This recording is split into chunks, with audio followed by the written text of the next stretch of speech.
Welcome to Hort Culture, where a group of extension professionals and plant people talk about the business, production, and joy of planting seeds and helping them grow. Join us as we explore the culture of horticulture. All right, I've got a question for you all. Tell me one cool thing you've learned today, but I want to go first, okay? Okay. Mine is that did you know that dipped candles burn more evenly and slowly than molded candles? Did you know that? Brett, did you know that? A historical reenactor pioneer woman once told me that as a child on a field trip, and I believe her. Was it a dream, or was she a pioneer woman on the wing? It was a dream for me, a dream come true. Sounds like a fond memory, Brett. Brett, tell me one cool thing that you've it. learned lately. One thing that I've learned lately. But it has to be cool specifically. Ooh. Okay. Well, it's not necessarily something I learned, but while we had our power out here in the bluegrass state for a little while, I figured out a way to heat water, and I have a little battery-powered pump to make hot showers even when the power was out, because we have electric water heater. And so that was kind of a fun little experiment. Wow. You're just a prepper over there. He's like, oh, yes, we have. Nobody come to my house because, You are not welcome there. That's right. This is a prepper He's house. Ready. Ray, what's one cool thing you've learned lately? Well, I have a related story. Since we're on a weather theme, apparently here in Kentucky, we had lots of power outage across the state here, as many of you guys know if you're listening locally. But I had a sump pump area, and I was very worried because the pump in that sump area in my fully finished basement is on all the time. It's very active, pumping water out of my basement. Well, when the power went off, the water started to quickly rise. And I remembered the old days of siphoning gas out of farm trucks to put in other farm trucks. And I thought, I have a hill just outside of my basement. So I spent a lot of time taking a water hose and creating a siphon to consistently and constantly pump water out of that sump area with sans electricity, no electricity, but it pumped continuously and kept things dry. But that's not a very comfortable thing to do when you have to get up every hour on the hour and check that all through the night for a couple of nights. That got old real quick, but we made it work through the power outage. Necessity is the mother of invention. Your sump. Yes. Your sump. Your lovely my sump, pump. my lovely unpowered sump. What about you, Josh? Well, this is unfortunately not on the theme of things you learn when the lights go out. Oh, man. But, that link you sent, I had never seen that plant maps thing before. Do you know what I'm talking about? That I sent? Yeah, somebody sent it. It has to do with, you can put in your zip code and get all kinds of information, aside from just your hardiness zone, but, last frost date, all that. A bunch of cool information comes up. Anyway, that's my idea of cool. I have apparently ignored said information. Josh just led us straight into the topic of today, which is succession planting. It sounds like, Josh. Inadvertent. You inadvertently, accidentally transitioned us very well into the topic today, which is indeed succession planting. And I don't know about you guys, but the thing about succession planting to me, number one thing is, I ask, why are you doing that first? And homeowners will have a different take on it almost every single time than a market gardener or for-profit gardener. But the thing about succession planting is it involves lots of charts that are very geo-specific to your location. Do you guys find that to be the case with succession plantings? Because it involves a lot of numbers, a lot of dates, a lot of timing. Sure. Yeah, I would say. Like all planting is, right? Yes. For the most part, yeah. Well, I think it can be as complicated or as simple as you want. I like that. Yes. But my wife and now several of her friends actually make fun of me because if there's an opportunity to make a spreadsheet for anything, I will. Nice. To say that I will leap at the opportunity. Are you a big pivot table guy? Oh, I love spreadsheets. I love them. This is your topic for today. Succession planting is one of those good ones where you can use that. You can use it for that. What were you going to say, Alexis? I was going to ask you if you like to use pivot tables. Yeah, yeah. Well, no, what I was getting on was when Ray was mentioning location as being so succession planting, right? For those of you who are like, do I actually know what they're talking about here?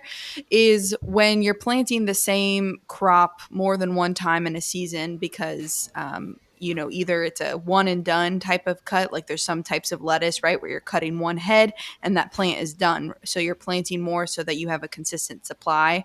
And then there's other plants that maybe die out certain times of the year because of weather or because of disease issues. And so you're planting that more than one time so that you have a consistent supply of whatever crop that is. So most of you probably gleaned that just from the name, but just to clear things up a little bit. Succession planting, and we see that a lot, no matter like Ray said, if you're a homeowner growing some lettuce, or if you're growing for profit and growing cut flowers or vegetables or something like that. Yeah, and our audience may be, it may be that you're a homesteader type, or you just have a home vegetable garden planting, or you may be more of a commercial horticulture operation. But almost, I'll talk for a second just about my experiences with homeowners. Is that I don't know about you all, but it's a tough sell with homeowners in a lot of cases. When I talk about succession plantings with them for my spring gardening classes, I can usually have a good crowd. But after they get that one, sometimes long season crop over, when we think about long season crops like tomatoes versus lettuce, tomatoes are longer season crop, they're done. It's hot. The crop is finishing up July, August, somewhere's in there, and they're done. It's a tough sell for homeowners. In some cases, for me to say, hey, you put all this hard work into this spring and summer crop. Let's do a fall crop. And sometimes they give me a little pushback on that. And that's where the differentiation for me is that I see a big difference between commercial operators that are really trying to maximize their time and their valuable space, like in high tunnels. They're just different crowds, and that's fine. Both crowds, both camps are great to work with, but they're just different based on your objectives. So I guess my question, to this group here today is those on the podcast is, what are your objectives for succession planting? Alexa sort of gave us a definition that you're following one crop up with another of some kind, but I guess you have to start with that. What's your objectives? And homeowners tend to be different than commercial growers. I think for me, the question is whether you have a compelling reason to want fresh product coming out consistently.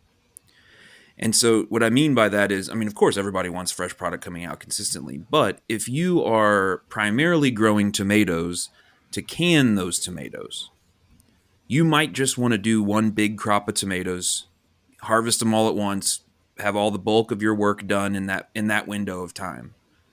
Right. But conversely, Alexis gave the example of the lettuce. I think that's one where you don't want to necessarily have all your lettuce produced all at once, or your herbs or something like that. You want those things to happen and unfold across several different weeks. More to the point of the commercial side of things, if you were to show up to a farmer's market one time with a table full of products, and then the next week you're completely out of everything and you don't have anything the rest of the season, then you're not going to build much of a following with your customer base, because they'll know that you just kind of go all at once and then you're done for the year. And so to me, that's one of the big questions is, do you want or need to have a good reason to have fresh product coming out consistently across the year? And with the home gardeners, if you're just doing it for like that flash of spring vibe and getting outside and planting stuff, that's great. Go off, do that. But for folks who are a little more interested in having a consistent supply of food out of that garden, it is something that you're going to need to think about. And so that for me is do you need to have this stuff coming out all the time? And when people are getting started with farmers markets, they're getting started with some of these direct markets where you don't necessarily have to have stuff available consistently, but your customers would like you to. The first year, they sometimes learn the hard way that they are going to need to continually plant and seed things in order to have a steady supply. Yeah, that's a learning curve there, particularly with that one, especially if you're going from home production to for-profit production.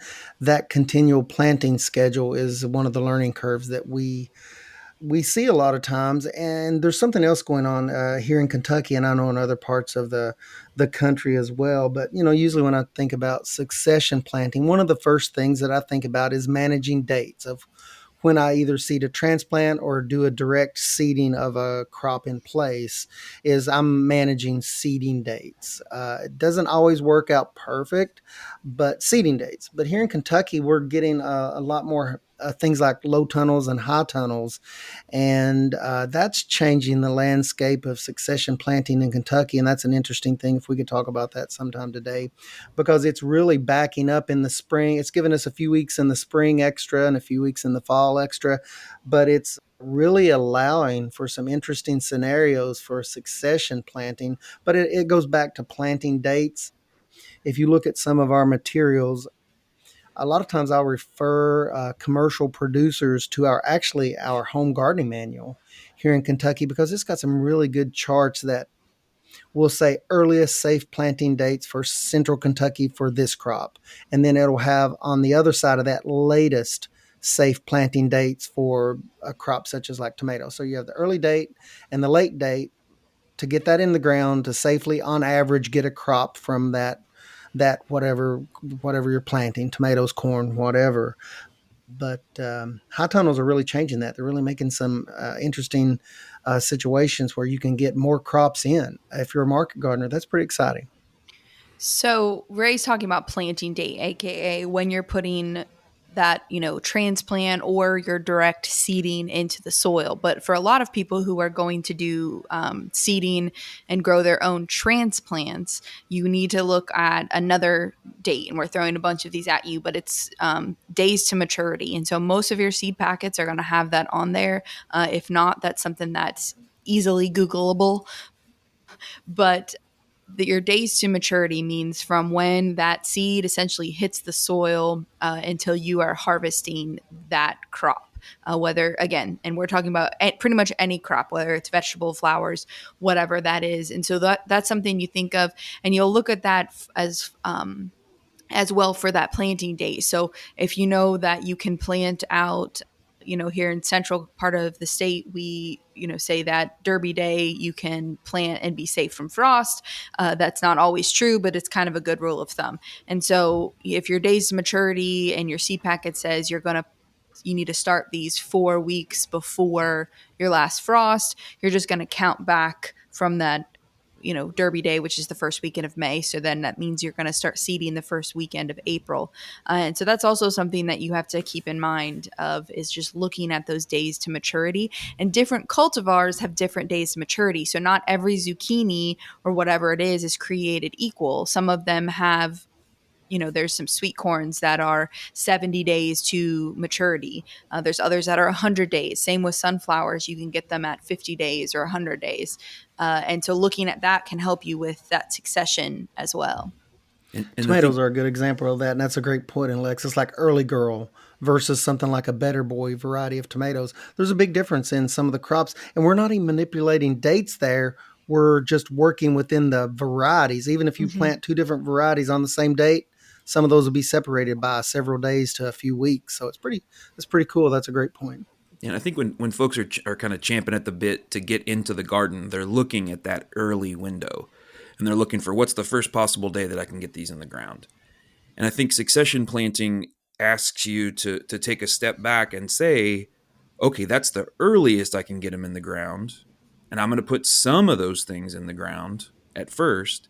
But surprise, surprise to many home gardeners and others, there's actually a whole growing season that comes after that first date and is capped at the end by the last date that you can do stuff. And so it's acknowledging that, yeah, you can get your crops in that first window for sure. And you almost always want to do that for excitement, for markets, for everything. But succession means there's something that comes after that. Is that right, Ray? Yeah, and when I'm working with growers, I mean, there's a crop here and there that you can do, and some crops do great. There's some crops that are more appropriate for the spring, like peas. There's some crops that do great in warm weather, sweet corn, squash, tomatoes, and I try to stress to, especially on the homeowner side, to really take a look at the fall growing season. Number one, we have great technology now that's fairly affordable for home gardeners, like low tunnels and the row crop covers that are just, you can purchase those based on the qualities of the row cover and based on what temperature you want to maintain within reason. But some crops, is it not the case that some crops like broccoli and cool season crops, they taste so much better in the fall or during the cool growing season? They're almost like a completely different product. If you plant some of these things later in the season, it's not as common in Kentucky to plant crops, I know, in the fall. And we have some gardeners that do that, though, and they just spread the word on how awesome it is for some of these crops. They just do better in the cooler months. Shout out to all the fall gardeners out there. There you go. They're the ones. They know something. They do you guys know are the something. real ones. Yep. They're the ones dedicated for the long haul. They are. But and most of those fall gardeners that I've met, they're also spring gardeners. I think would they fall into the hardcore category of home gardening? I don't know, but they are the gardening. ones that have planting schedules. And Brett, they probably use pivot tables as well, I bet. Yeah. Yeah. It's a good discussion. I like Alexis's point that all the variability within like certain crops. I mean, you can really manipulate that on the garden crop side. But I mean, is that true also in the flower world and other plant world beyond vegetables? Is that the case as well? I mean, for flowers, for sure. So, Okay, sunflowers awesome. are the easiest to talk about, where most people who are wanting a consistent supply of sunflowers are planting a certain set every week, really. So if they know that they're going to make, 10 sunflower bouquets every week and they need a minimum of 50 plants, they may put out 60 seeds, and every week they put out, 60 seeds so that they have enough for those, 50 stems of sunflowers every week, starting early. But one thing that we haven't really mentioned yet, which can play into this, if you've tried succession planting and you've not had the best luck with it. So let's say you tried to put sweet corn is a warm season crop, right? We think of it as a summer staple, 4th of July, all that jazz, which it means it usually will do better as being planted in nice warm soils. And so that's one thing that, if you're saying, oh, well, I put in my sweet corn in April and then I put in another round of succession in May and I got those, I had sweet corn at the exact same time. My April didn't come in any earlier than my May. And that is very weather dependent. Ray, you said you'd had some issues with that as well, haven't you? Oh, absolutely. We talk a lot about garden math, and then we have people come back from our programs and like, we done your garden math, smart guy, and we planted things 3 weeks apart, and they came in all at the same time, or they came in 3 weeks apart from one another. Peas are a good example of that, and certain crops under certain growing conditions, peas, for example, they won't germinate in the soil until a certain temperature is reached. You may do an early planting of peas and they'll sort of lie dormant until that temperature is reached. Well, you've planted another succession planting of peas in the spring, a couple weeks later or whatever, and they end up growing at the same time. Mm-hmm. On the flip side of cool season crops, if you're talking about warm season crops, tomatoes are a good example of that. I use tomatoes in a lot of my examples. It seems like late planted tomatoes, if I've had an early failure or if I've had early planted tomatoes, they don't really kick into high gear until the weather gets bright, sunny, and warmer. And boy, they just catch up with each other and they end up stacking right on top of each other. And some people have gotten smart to that. They've actually combined concepts that we're talking about today, not only planting dates, but to ensure that they have a spread on something like tomatoes that they overwhelm you. When you have tomatoes as home gardeners or market Everybody gardeners, has tomatoes. you have an avalanche of red gold. It is everywhere. So some people have stacked concepts. They not only manipulate planting dates, but they manipulate varieties within that to really get a spread. And it really boils down to your individual operation, weather conditions, and some of that will vary year to year, but after a while you get a pretty good handle on it. Is that what you were saying, Brett? You've done some of that succession planting. Have you had any of those experiences, just observations when planting different crops and them not doing what you thought they would do according to the label. It's almost like they don't read the label. The crops don't. So Plants come on, don't read the crops. label? Come on, There's crops. certainly an element of like a slingshot effect of the hot weather, where like 3 weeks of growing in April and May is the equivalent of like a week in June and July, just time wise. And so Days are longer. They get a 3-day or a 3-week head start, and they end up a week earlier. And that type of thing definitely happens. As we're talking through this, I wonder, maybe let's say that I wanted to be a salad guy. I want to like become a market vendor who sells salads, who sells lettuce. Can you all just walk me through a recommendation or a potential recommendation of how I might think about setting up my successional seeding and planting for something like lettuce? Oh gosh, with lettuce, first thing I think of is heat, because that's a short-term crop. I mean, it's a flash crop that comes on pretty hard and quick, but it behaves so differently, and the quality is so different in cool season months versus warm season months. And a lot of our local high tunnel growers grow lettuce for that very purpose, Brett, and they do market that for profit.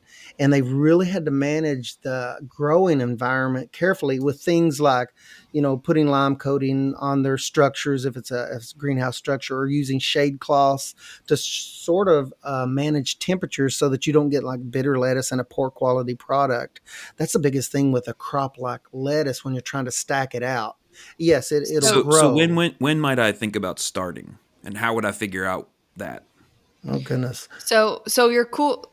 Just to clarify, your lettuces, a lot of those salad greens, spinaches, kales, things like that, collards are cool season crops. So that's why Ray was saying when they get hot, they bolt, which is what we call them going to flower, and then they focus all their energy into flowering. And by bolting, we don't mean they run out of the greenhouse. Yeah, they might if it gets too hot, but they try to climb up to the sun. Yes, Josh. Yeah. So if I'm looking at wanting to become a salad vendor at the market, I know that my windows of time I'm going to sell lettuce for the most part, unless I'm going to very manipulate my environment, like Ray was describing, is going to be in the spring and in the fall when it's cool. So what I would do as a grower, I'd get my seeds, I'd get the cultivars that I want, and I'm going to look at those days to maturity, as well as a lot of the times they will tell you the temperatures for germination. And so then I'm going to pull up one thing we haven't actually mentioned yet is, so here in Kentucky, we have what we call mesonet stations. And so those are located in I think every county in the state. And they are, would you say most? Most counties, of them. Yeah. Okay. So there's one close enough to you. It's like a weather and other environmental factors. Yeah, and it measures soil temperatures. It also gives you history. And so you can look in there and see like what your current temperatures are, as well as what they were last year. So you can kind of say, all right, they should be around this temp by April 1st or something. Unless you have an 81 degree day on March 1st, like we did this year. But so I'm going to look at that, and it's going to tell me, okay, I can plant, so many weeks before frost, and I figure out that I can seed my lettuce directly into the garden on, we'll say March 1st. And then what I'm going to do is then about every 2 weeks, I'm going to seed up until the soils are going to get too warm. So again, I'm going to look back on some data and say, oh, wow, we really tend to get too warm by May, 5th. So I know that I need to kind of stop seeding every 2 weeks around the middle of April. Does that sound right to you guys? Josh? Mm-hmm. Yeah. Ray? Yeah. Yeah, that sounds great. I mean, I think that idea that you're kind of sketching out, okay, what's the earliest I can go and what's the latest I can go, and then filling in the gaps in between those spots with planting dates. And that means, for the home gardener, if you've ever, like, let's say carrots is a good example. If you've ever planted carrots, and let's say you have 100 carrot seeds to plant for the year, if you put them all out on that first date and they all come up, well, on the day that they mature, or the week that they mature, you're going to have 100 carrots to eat. Whereas if you could have spaced that out into 3 or 4 individual planting dates, that means you're going to have 20 carrots, a 3 or 4 pound bag maybe depending on what what age they are when you harvest them. Another thing too, I think, as you get more advanced or you get more risky or looking for thrills in the garden, you can also think about, those planting dates. They're guidelines. In many cases, they're conservative guidelines. You can think about rolling the dice on putting 10 seeds out a week early, putting 10 seeds out a week late Yeah, in case the weather's that's a good weird, point. things get strange, who knows. And that's where you can then, oh, guess what? If you're at market, we had a small crop of lettuce come in early. I can be the first person to market with this lettuce. Boom. How's that first salad of the year tasting? Delicious and local, baby. So that's All of your eggs are not in one basket. If you're doing succession yes, planting, I guess from an economic standpoint, you are spreading the risk. definitely managing that risk. Yeah, and I like that anytime. We're talking about how to do succession planting, and some of you guys think a lot about marketing also. I know Brett and Josh, and we think about it as well. We're talking mainly about production, but it's interesting. One of the reasons that I think succession plantings from a commercial standpoint in Kentucky is such a great topic is where we are at as a state, and where consumer education is. And I'll give an example that we have people coming in now that we have more high tunnels in the state of Kentucky, and our growing season has gotten longer. From a marketing standpoint, we have people coming in, they're still asking for crops that, like a tomato in January, February, that's just not feasible if it's locally grown, or if it was feasible, the inputs would be so high it wouldn't make economic sense. But succession plantings, I think we could still do as a state a much better job with succession planting. Small growers could do a great job and really realize an economic gain there and meet consumer demands better, because consumers, they come and they want to buy when they want to buy. Even if it's out of season, they're kind of disappointed, and that's a missed sales opportunity. But that's one of the reasons here in Kentucky, we're a transition state. We're not north, we're not south, we're sort of in between. But that's one of the reasons I'm interested in this topic is that if you're a commercial producer, you can possibly generate additional revenue by having succession plantings. Not only that, but you're meeting more consumer demand. And one of you guys mentioned earlier about keeping consumers coming back, purchase people that are looking to purchase goods coming back, and that's all part of the game. Marketing, the marketing aspect of this conversation today is real important to me. Yeah, I think something that as season extension has come up and grown in popularity over the last decade and a half, 2 decades, and particularly over the last 10 years. One of the things that's been in the back of my mind is: are you taking advantage of the current non-extended season? Are you taking full advantage of that as a producer? Do you have things coming out consistently across that whole period of time? And I think in general, the answer is often no. And our goal here is not necessarily to just squeeze every drop of production out of the soil that we possibly can. We talked in our last podcast about soil, and I think, we all have a soft spot in our hearts for it.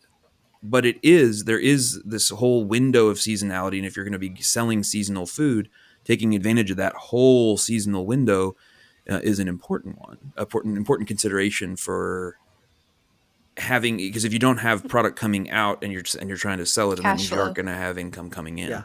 Yeah, spreading the cash flow. Cash flow will kill a business, so it's good to have it. Yeah, I mean, I just hate when a consumer comes, and sometimes, it's just the way that it is. A consumer comes into we have an indoor farmers market, which sometimes confuses a local indoor farmers market here in central Kentucky in my county. There is one that is established, very good. It has products such as eggs and meat, and they sell all things local in this market. It's got like 400 local products in this tiny little farmers market, along with lots of fresh things. But because it is an indoor farmers market, it sometimes messes with people's expectations of what they should be able to buy, because they can go to Walmart any time of the year, or shouldn't mention names, any box store. We're very lucky here in the United States that we have access to fresh fruits and vegetables for the most part year round. But when you're purchasing local, consumers come into that indoor farmers market expecting the same thing. And we just don't think about, it is truly a local product. And that ties into succession. And it's near and dear to me because we do have an indoor farmers market. We do have people coming in there in January saying, where's your tomatoes? And we're like, well, they truly are local within a given range around central Kentucky here. So we don't have any at this time.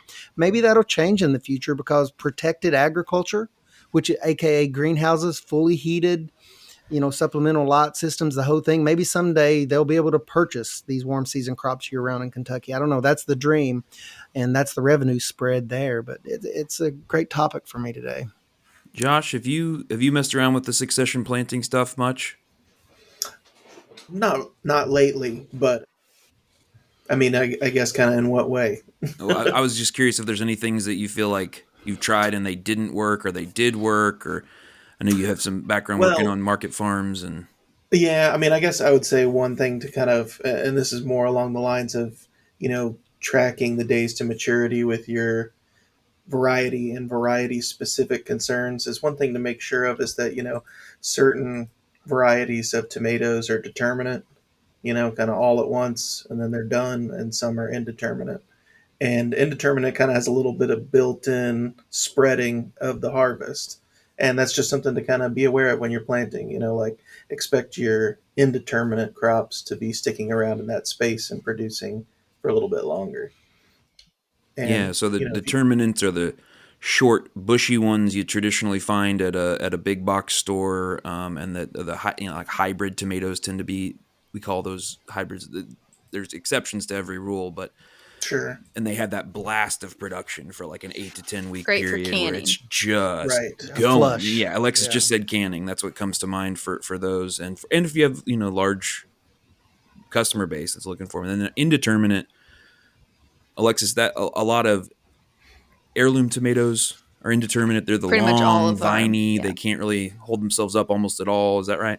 Yeah, you've got to stake them, and yeah, all of our heirlooms are going to be determinate. Is pretty much been bred in for canning purposes, and these large farms that are using machine harvests and things like that. One thing that I kind of mentioned earlier, but wanted to hit on again really quick was, if you're like, oh, well, I don't necessarily have to have a ton of product, or even if you do need a lot of product, one way to cut back on sort of the amount of sprays or something that you might have to do for both insects and disease is to have succession planned. So I'm the person who always answers the flower questions on here because I deal a lot with flowers, but zinnias are always one that come to mind. By August, usually those first ones that you have put in, so you put in zinnias, they do not handle cold weather, they do not handle cold soils, and so you'll put them in Kentucky usually around the first week of May. By August, sometimes earlier in July, depending on what our humidity look like here in the state, those plants are just about done. They have really bad disease pressure on them. They've got some, insects. The Japanese beetles have probably hit them at least once or twice this season.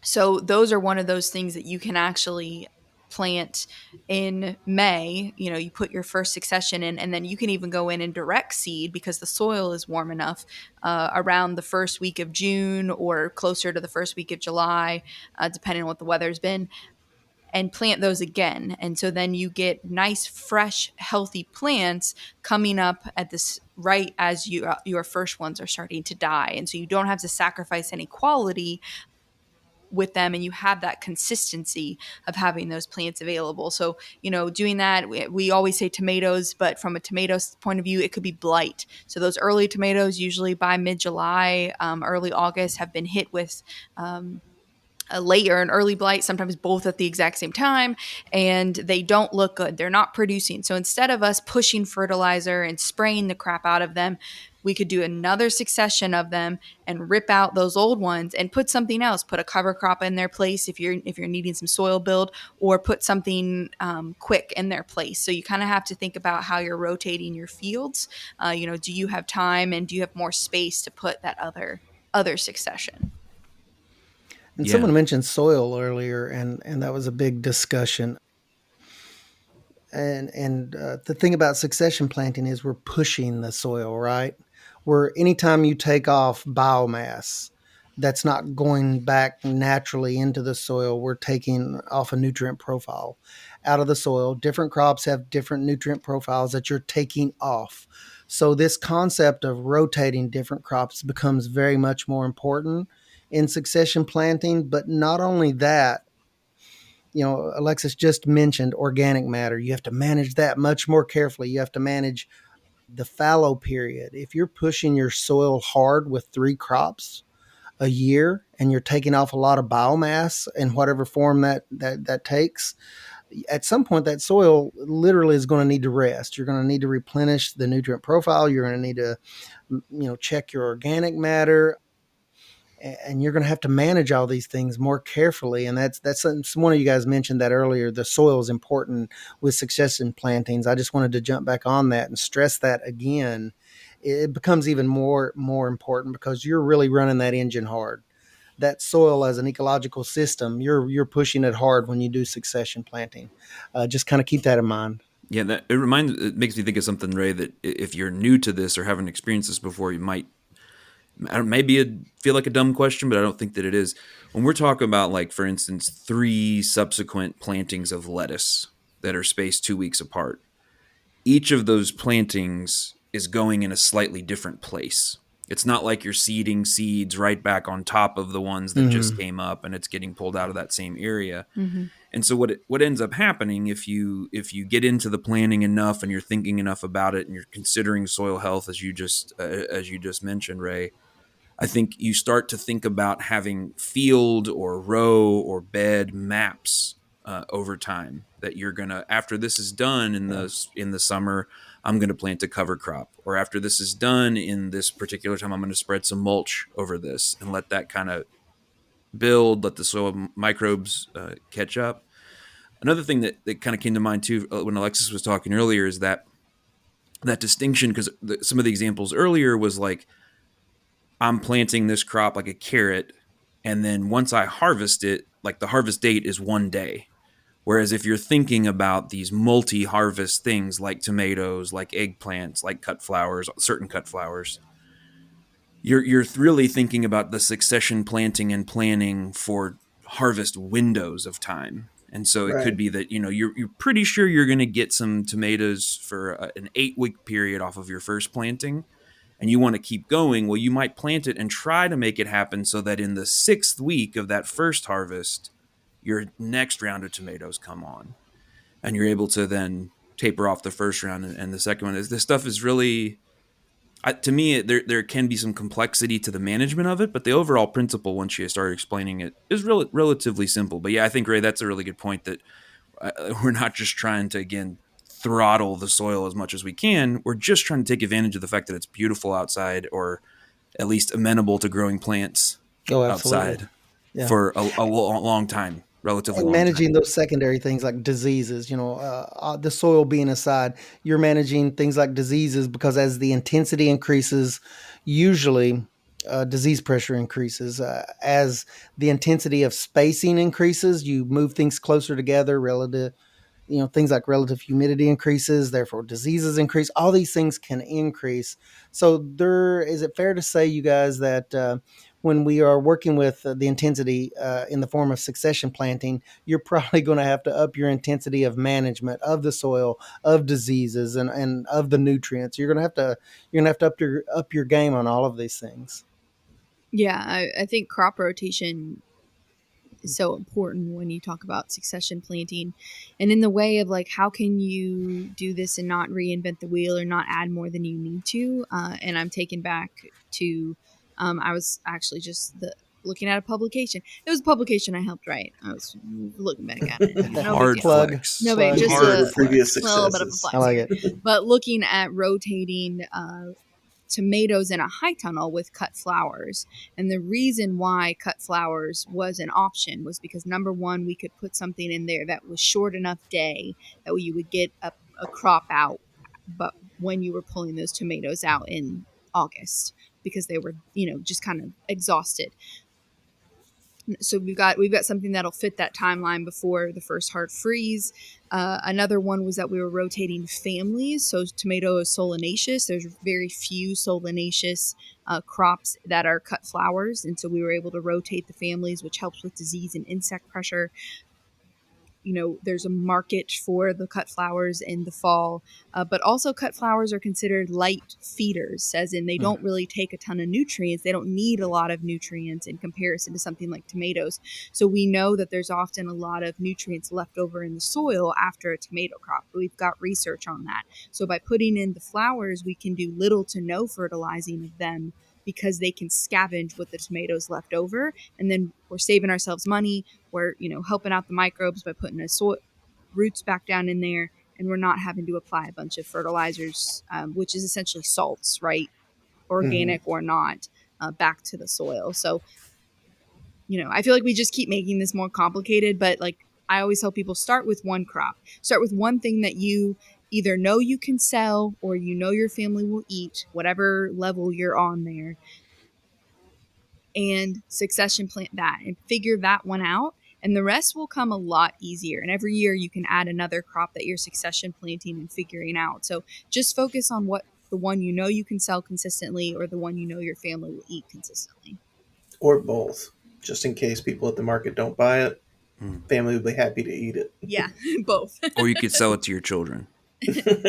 I would sell it to my children. They're going to just ask you for money to buy it. So it's an endless cycle. Well, then can't I just write that off? Isn't that a business write-off? Where am I? That sounds like a business planning concept. Somebody call K-Card. Discussion. Yes, somebody call the business planner. So I think a couple, just to summarize this here, a couple of the things to keep in mind. One is, do you want to even do the succession planning at all? And is there a compelling reason for you to want to do it? I think the compelling reasons are marketability, ongoing food needs, and fun. Those are three of the big reasons why someone would want to do that, because they just enjoy getting out there. They feel like they want to have a product for their customer through the length of the season, or they want to be able to eat that themselves out of there. The things to take a look at as you're considering, go ahead and write down the crop that you want to do. And if you want to start with one and try that this year, that's great. If you want to do it with multiple, write down what you have, the varieties that you're planning to do, the earliest you can plant it, the latest you can plant it, what are your expected days to maturity, and then take and convert that over and look at a calendar and say, okay, if my days to maturity are 30 days and the earliest I can plant is April 15th and the latest I can plant is June 15th, well, I've got a window there where I can do, let's say I'm going to do four different planting dates for that particular product. Try that this year. It's really is as simple as that. How late can I plant it? How early can I plant it? And how many rounds do I want to try? Beyond that, the complexity can increase a little bit, and you could start doing this with multiple different crops. Same way that instead of a singular planting date, it's like, I'm going to have 10 weeks of harvest off of this particular crop, and I know that it has a 90 days to harvest, and I need to start my transplants 6 or 8 weeks before the planting date. And so you're just really sketching that out and planning that out now. And the good news is you have all that extra energy that gardeners have in this off season that results in binge buying tons of cool seeds on the seed websites, and it results in getting impatient and yelling at the sky, maybe, to just get here. But use that energy now, and maybe use a spreadsheet, maybe you use pen and paper, maybe you use one of the sheets available from your extension or your other ag professionals around you, and just make a little sketched out plan, and then do your best to follow it. The more that I think you can plan concretely now, the better once it gets a little scrambled and fast, things are moving faster and the summer's blowing by later on, that you'll be able to follow that. I think that's the main gist of what we've been talking about. Anybody else have any other take-homes? All right, if not, Alexis, take us out. So thank you all for joining us today, and we hope that as we grow the podcast, you grow with us. Have a great one.